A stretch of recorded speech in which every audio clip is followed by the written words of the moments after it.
Need a repair? We offer a free diagnostic. We pick up and deliver right to your door, no calls, no hassle. We send you an estimate before fixing anything, and only proceed if you approve it. Convenient, transparent, and professional. Link in bio/description.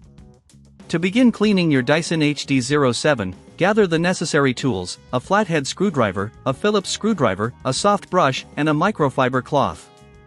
Make sure you also have access to a vacuum for removing dust and debris from the filters.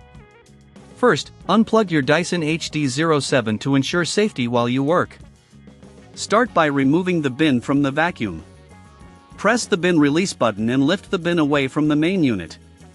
Empty the contents into a trash bag and give the bin a quick rinse with water.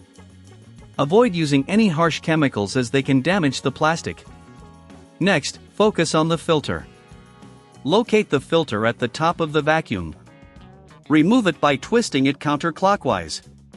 Tap it gently to dislodge any dust, then rinse it under cold water until the water runs clear.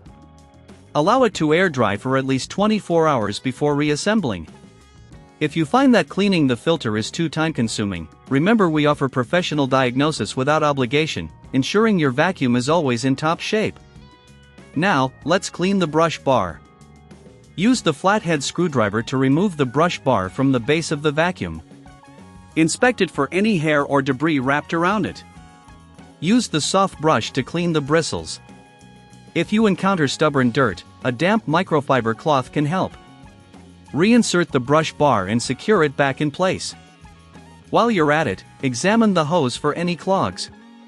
Detach the hose and use a long object, like a broomstick, to push out any blockages. If you don't have the tools for this, remember we offer pickup and delivery at your home, making it easy to maintain your vacuum without any hassle. After cleaning the main components, it's important to check the seals and gaskets for wear and tear. If you notice any damage, they may need replacement. Keep in mind that we provide a quote before repair, so you'll know exactly what to expect. Finally, reassemble your Dyson HD07. Make sure everything clicks back into place securely. Once reassembled, plug the vacuum back in and give it a test run. Listen for any unusual noises which may indicate that further maintenance is needed. If you find that your vacuum isn't performing as expected after your cleaning, don't hesitate to contact us. Our service is designed for your convenience, no calls, no travel needed. Simply book a service online, and we'll handle the rest. Need a repair? We offer a free diagnostic. We pick up and deliver right to your door, no calls, no hassle. We send you an estimate before fixing anything, and only proceed if you approve it. Convenient, transparent, and professional. Link in bio/description.